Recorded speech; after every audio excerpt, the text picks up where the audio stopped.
Well, hey there, guys. I'm Axel the Beast, and this is the Curiosity Shop, the Zelda Dungeon video mailbag, where I answer your Zelda questions. Our first question comes from Jensen and NS. Alright, so we heard that your favorite dungeon is the Stone Tower Temple, but what are your favorite and least favorite bosses, and why? Well, my favorite would be Majora from Majora's Mask. I thought it was, well, obviously the plus is that he had 3 forms, and I just thought he was such a cool and freaky boss with a fair amount of challenge. Also, I'm a little biased because I used to look up strategy guides all the time when I played games, and Majora was the first boss. The final boss of the game was the first boss that I did not look up any guide. I figured out how to beat him myself. If final bosses don't count, then I would say Odalwa from the same game, the Jungle Warrior guy. I thought he was such a unique and interesting boss, and he was pretty challenging. I don't think the Zelda series has seen anything quite like that freak, basically.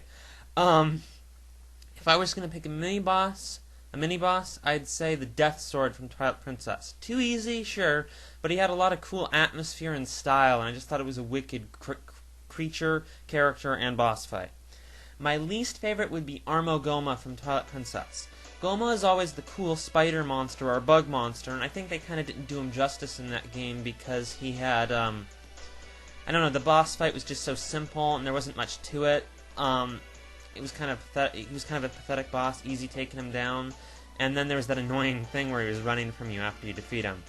I've talked that I didn't like Argarok in the game either, but I liked Armogoma a lot less than Argarok. Argarok was a much better boss in my opinion.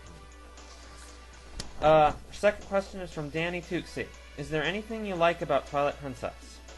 Oh, there's loads I like about the game. I think it had a lot of great little ideas, and it just had loads of potential.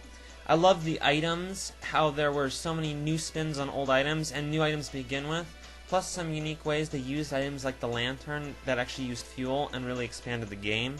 I love the dungeons, how they expanded them, made them bigger, more complex, even if maybe too easy, but they were really magnificent. And they even had you use the compass as a puzzle item in one of the dungeons, in the Snow Peak Ruins. I love that.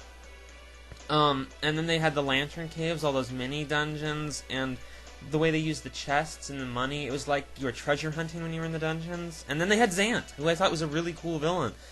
There's a lot I like about Twilight Princess. Even though I feel it falls short as an overall package, I thought it was a brilliant game. I really did. LulZG asks, during some of your mailbag videos, you mentioned that Nintendo officially announced that the timeline split theory was canonical. From what I've heard, Nintendo has made statements that there is not a timeline. Where did you hear this, or can you prove that Nintendo said the split timeline is canon? They did say that the split timeline was true, but they didn't say anything about an entire timeline. There is an indisputable fact that there are connections between the games on the timeline, but they're between certain games. There's no confirmed large timeline combining everything. There was a statement by Miyamoto, I don't remember exactly what it said, but he basically said that in Twilight Princess, it was supposed to go along with the child timeline idea. He actually acknowledged the existence of the split. He did not acknowledge a whole timeline, just this small connection between Ocarina of Time and its 2 split sequels, Wind Waker and Twilight Princess. He did it in that way where he says, we're kind of thinking of it this way though, so maybe it's not too solid, but it was a confirmation.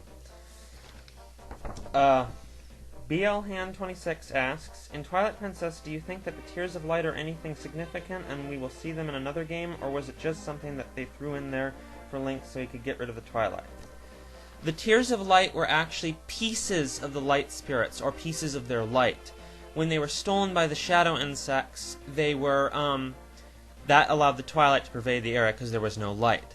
So no, I don't think we're going to see it again really, except for how it kind of appeared in Spirit Tracks, which wasn't the same at all, because it was just that. If we see the light spirits again, maybe. If we see the Twilight again, probably. But other than that, I don't really see it happening, and those elements were exclusive to Twilight Princess in my opinion.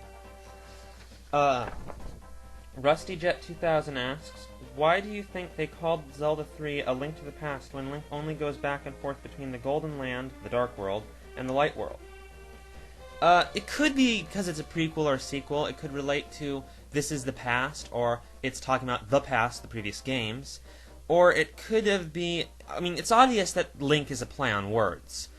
I kind of tend to think it has to do with the Wise Men and the history of Ganondorf from the Dark World, because an in-game story has a lot of past to it. I think in a way that maybe it's a reference to the game's own past. But it's hard to say, it's kind of cryptic, and even Miyamoto hasn't gotten this straight.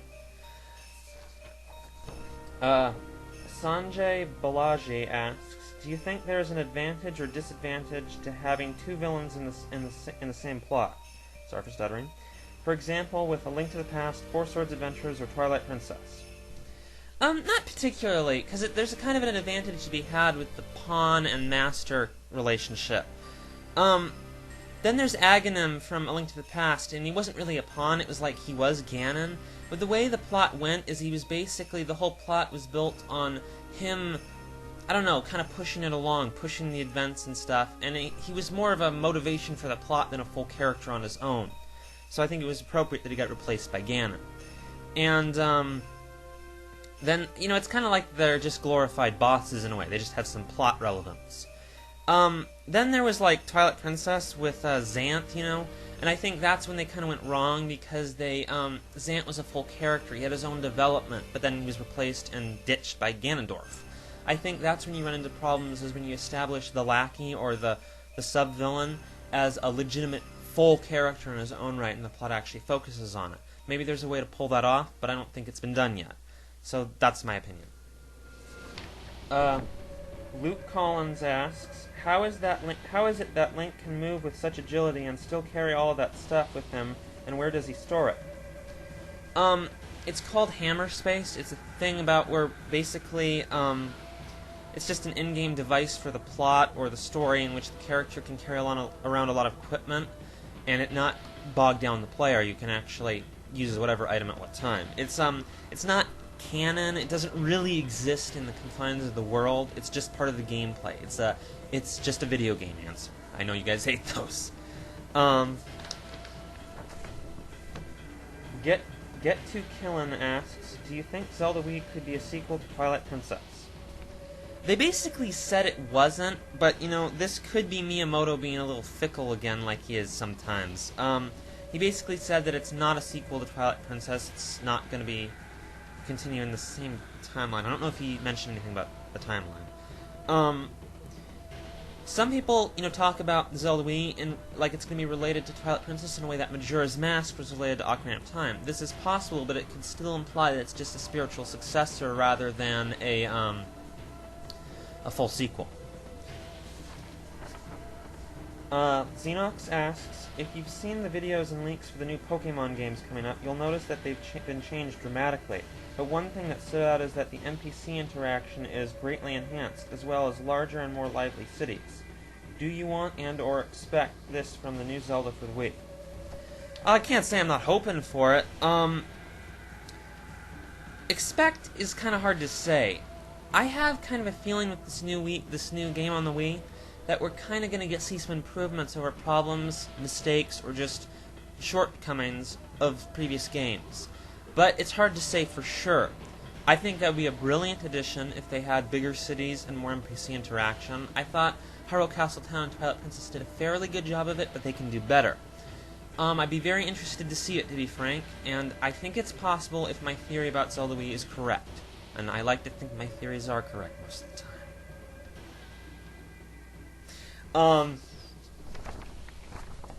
Ian Gordon asks, do you think Epona or any other type of transportation will appear on Zelda Wii? If so, what?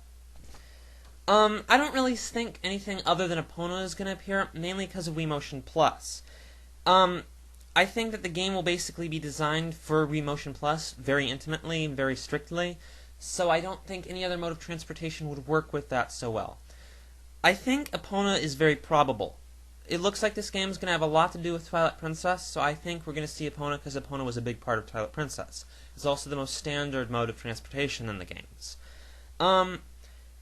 It's probably going... I would love it. I've expressed that I feel this is preferable, that there'd be none at all and you just walk on foot, maybe have war paint. Because of that and how that might be easier with Wii Motion Plus, maybe it's possible we aren't going to see any transportation. I'd love that best. But there is some interesting stuff they could do with Epona, so maybe they'll do that. It's hard to say. I don't know for sure. We'll have to see. Alright, last question. Zach McCaffrey asks, do you think Zelda Wii will be ready for E3 2010? It was practically confirmed in Miyamoto's last interview. So yes. I mean, he didn't say, oh yeah, we're definitely gonna tell you all about the game, but he said something along the lines of, let's look forward to E3 2010 to hear about the game.